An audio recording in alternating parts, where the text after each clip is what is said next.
My name is Faiz Akhtar from CCU School. Dear students, हम chapter number 5 discuss कर रहे थे, तो इसका ये लास्ट टॉपिक है चैप्टर नंबर 5 का। जो हमारा जो चैप्टर है चैप्टर नंबर 5 सेल साइकिल, उसका ये लास्ट टॉपिक है अपोप्टोसिस एंड नेक्रोसिस।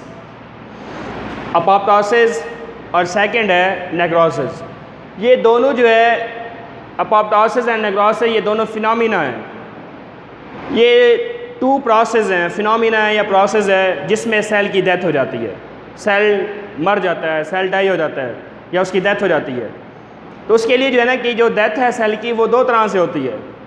एक सेल की डेथ होती है प्रोग्राम के मुताबिक, प्रोग्राम सेल डेथ जिसके कहेंगे, और एक होती है सेल की डेथ जो कि जिसको हम नाम देते हैं सडन सेल डेथ या फिर एक्सीडेंटल सेल डेथ, कि सेल की जो डेथ हुई है वो अचानक हुई है या फिर हादसाती मौत उसकी हो गई है, हादसाती डेथ हो गई है या हादसाती मौत हुई है। और प्रोग्राम सेल डेथ जो पहली अपोप्टोसिस है, इसमें सेल की जो डेथ होती है वो प्रोग्राम के मुताबिक होती है।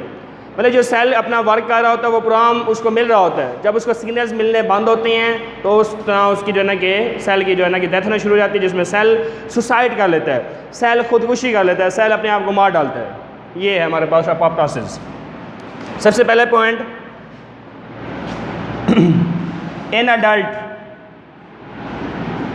एक नौजवान है, उसमें 50 to 70 million 50 to 7 millions cell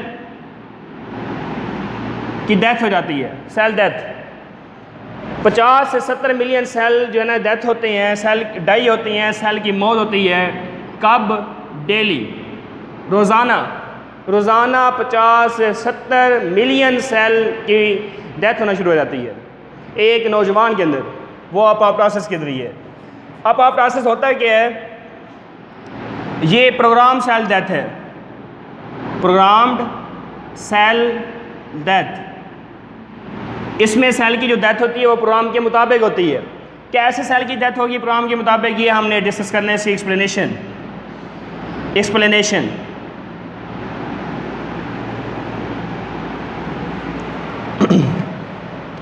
इसमें सेल श्रिंक हो जाता है, सेल सुकर जाता है। फॉर एग्जांपल ये एक नॉर्मल सेल है, नॉर्मल सेल जिसमें ये इसके कंटेंट्स वगैरह हैं या इसके कंपोनेंट्स हैं। ये इसका न्यूक्लियस हम तस्वर कर लेते हैं, तो ये इसके अंदर जो है ना कि कंपोनेंट्स हैं। नॉर्मल सेल है हमारे पास, इसमें सेल श्रिंक हो जाएगा। जब श्रिंक हो जाएगा इसकी शक्ल इस तरह कुछ बन जाएगी, ऐसे सेल श्रिंक हो गई है, श्रिंक।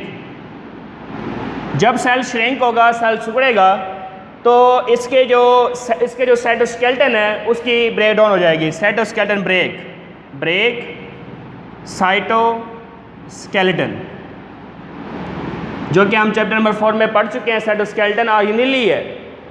स्केलेटन मतलब है कि ढांचा वगैरह समझ लें, और साइटोप्लाज्म के अंदर कुछ जो है ना कि फाइबर्स वगैरह या टिब्यूल्स वगैरह की फॉर्म में एक ढांचा होता है, एक स्केलेटन होता है, जिसको हम साइटोस्केलेटन का नाम देते हैं, जिसमें मैक्रोटिब्यूल्स एंड मैक्रोफिलामेंट्स आते हैं। इसमें सेल की शेप चेंज हो रही है तो उसको सही किया जा रहा है, सेल की शक्ल जो है उसको बिगाड़ा जा रहा है। ये सारा काम जो है साइटोस्केलेटन की जिम्मे होता है। सेल स्ट्रक्चर को ये मेंटेन रखता है साइटोस्केलेटन की ब्रेक डाउन हो जाती है, ब्रेक साइटोस्केलेटन। जब साइटोस्केलेटन ब्रेक हो जाएगा, इसके साथ साथ फिर जो न्यूक्लियस है, इसकी न्यूक्लियस की जो मेम्ब्रेन है, जिसको हम नाम देते हैं न्यूक्लियर इन्वेलप, न्यूक्लियस की जो न्यूक्लियर मेम्ब्रेन है जिसको हम न्यूक्लियर इन्वेलप का नाम दे रहे हैं, न्यूक्लियर इन्वेलप, ये भी ब्रेक हो जाती है। न्यूक्लियर इन्वेलप भी ब्रेक हो जाएगी। उसके बाद जब न्यूक्लियर इन्वेलप ब्रेक होगी, जो न्यूक्लियस होगा, न्यूक्लियस ये स्प्रेड हो जाएगा इनटू क्रोमेटिन बॉडीज। ये क्रोमेटिन बॉडीज में डिवाइड हो जाएगा। सेल श्रिंक हो रहा है, न्यूक्लियर मेम्ब्रेन टूट रही है, साइटोस्केलेटन टूट रहा है, उसके साथ जो न्यूक्लियस है उसकी स्प्रेडिंग हो रही है इनटू क्रोमेटिन बॉडीज। उसके बाद नेक्स्ट सेल मेम्ब्रेन जो है इसकी भी ब्रेक डाउन हो जाती है। Cell membrane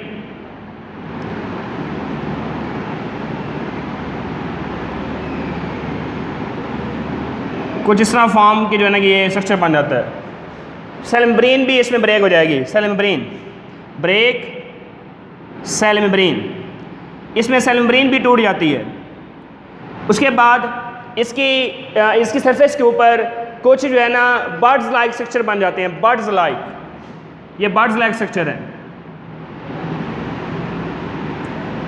birds like structures.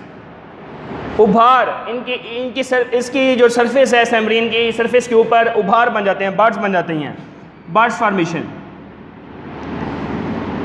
In birds को हम नाम देते हैं ब्लब्स। इनको क्या नाम दिया जाता है? ब्लब्स। ये ब्लब्स फॉर्मेशन हो रही है, ब्लब्स। फिर उसके बाद ये ब्लब्स सेपरेट होती हैं, सेपरेट,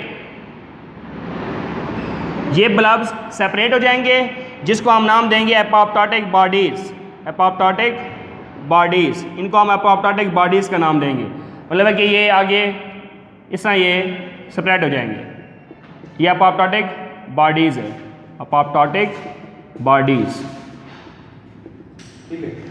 उसके बाद जो है ना कि ये जो एपोप्टोटिक बॉडीज हैं ये फिर फैगोसाइटोसिस इनकी होती है, फैगोसाइटोसिस, इनकी फैगोसाइटोसिस।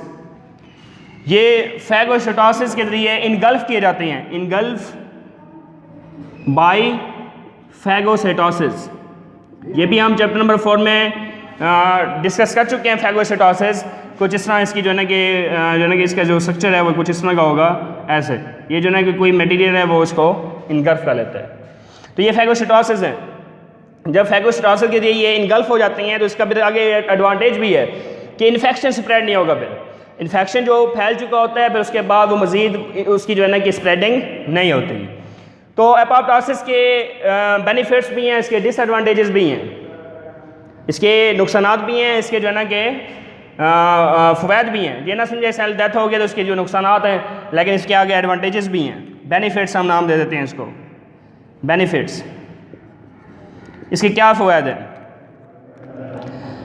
एक तो नुकसान की अगर हम बात करें, इसमें सेल डैमेज हो जाता है, डैमेज सेल।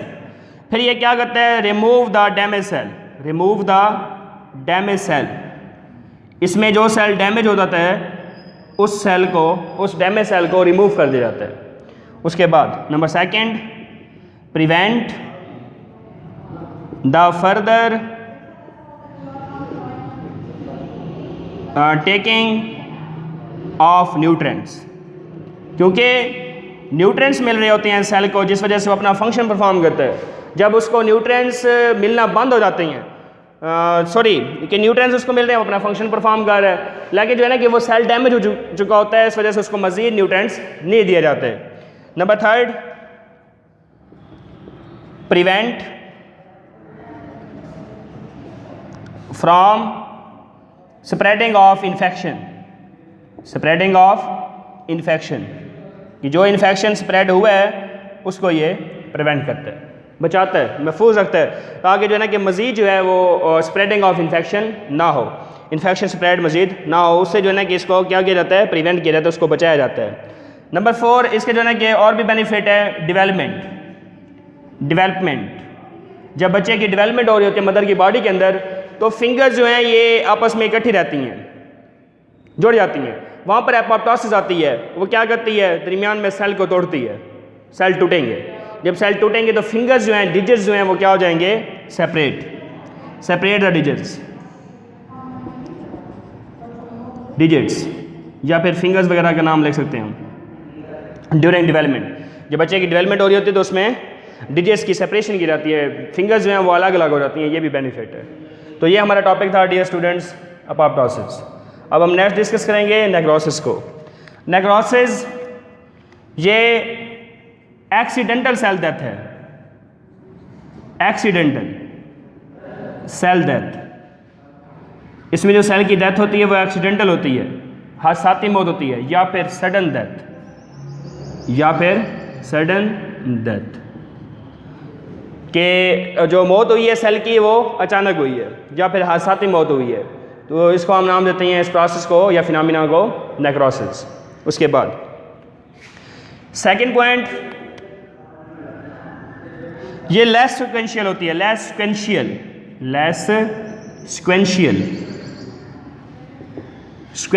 सिक्वेंस तरतीब, ये सिक्वेंशियल है।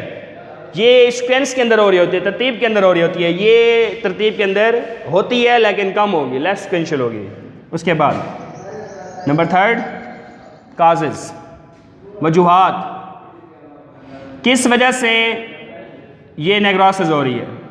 काजेस, सबसे पहला point cancer, number 2 infection, number 3 injury, number 4 hypoxic environment.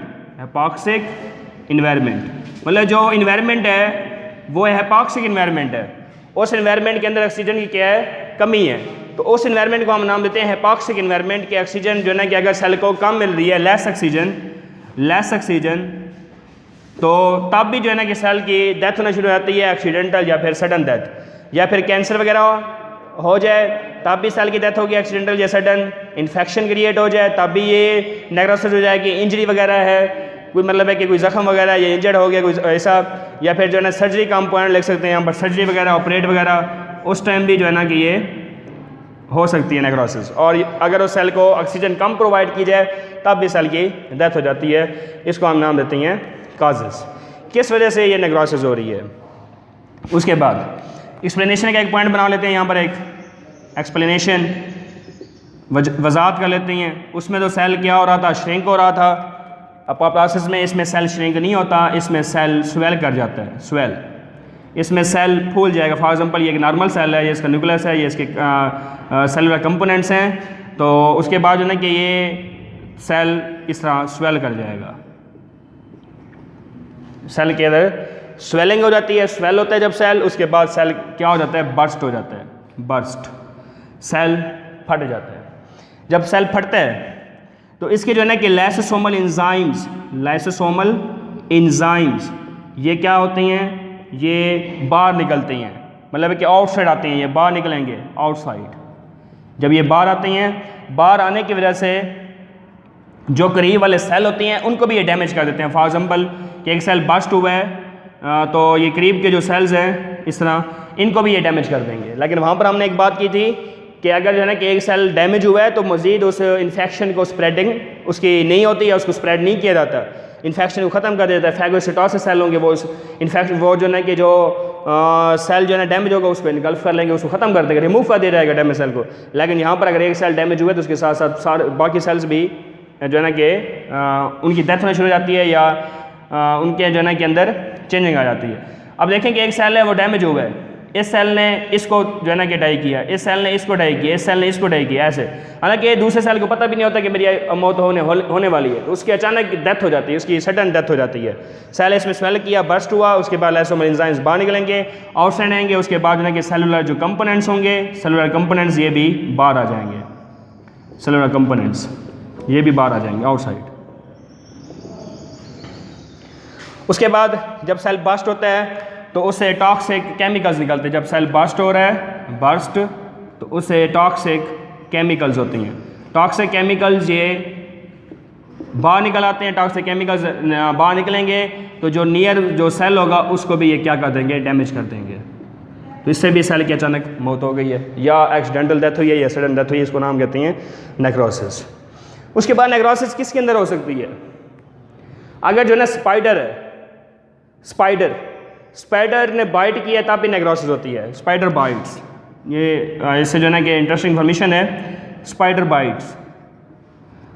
Bytes ना मकड़ी है, उसके काटने की वजह से भी नेक्रोसिस होती है। ये एक पहला पॉइंट बन जाएगा हमारा। सेकंड, अगर ज़ख़म वगैरह है, वाउंड है, उसकी हमने प्रॉपर केयर नहीं की, lack of proper care of wound, ज़ख़म वगैरह हुआ है, हमने कहा कि ये बस आम सा ज़ख़म है, इसका इलाज क्या कराना है, तब भी नेक्रोसिस हो सकते हैं। मतलब कि जो ज़ख़म हुआ है उसकी भी प्रॉपर केयर करो, अगर उसकी प्रॉपर केयर नहीं की जाती तब भी नेक्रोसिस हो जाती है। तो ये जो है ना कि हमारे पास नेक्रोसिस था। तो अपोप्टोसिस नेक्रोसिस में अगर हम डिफरेंस की बात करें तो अपोप्टोसिस हो रही है प्रोनॉम सेल डेथ, वो हो रही है एक्सीडेंटल सेल डेथ। इसमें सेल श्रिंक हो रहा है, इसमें सेल सिक्वेड है, उसमें सेल बस्ट हो रहा है। ये जो है ना कि सिक्वेंशियल होती है, इसमें मतलब कि सिक्वेंस वगैरह होता है तरतीब, इसमें सिक्वेंस होती है लेकिन कम होती है, लेस सिक्वेंशियल होगी। उसके बाद इसमें जब सेल श्रिंक होगा तो इसके जो है ना कि इंटरमीडिएट्स या सेल कंपोनेंट्स बाहर निकलते हैं, ठीक है, तो वो फिर आगे फैगोसाइटोसिस सेल होंगे, उनको वो इनगल्फ कर लेते हैं, लेकिन उसमें ऐसा काम नहीं होता। उसमें सेल अगर बस्ट हो रहा है, सेल फट रहा है, इसमें सेल श्रिंक हो रहा था, उसमें सेल बस्ट हो रहा है, फट रहा है, तो उसके जो सेलुलर कंपोनेंट्स होंगे बाहर निकलेंगे, वो दूसरे सेल को भी डैमेज कर देंगे। इसमें इन्फेक्शन वगैरह अगर क्रिएट हो रहा है, स्प्रेड हो रहा है, तो इन्फेक्शन खत्म कर दिया जाता है, इसमें इन्फेक्शन मजीद बढ़ता रहता है नेक्रोसिस के अंदर। उसके बाद जो है ना कि इसके जो है ना कि बेनिफिट्स भी हैं, इसके डिसएडवांटेजेस भी हैं।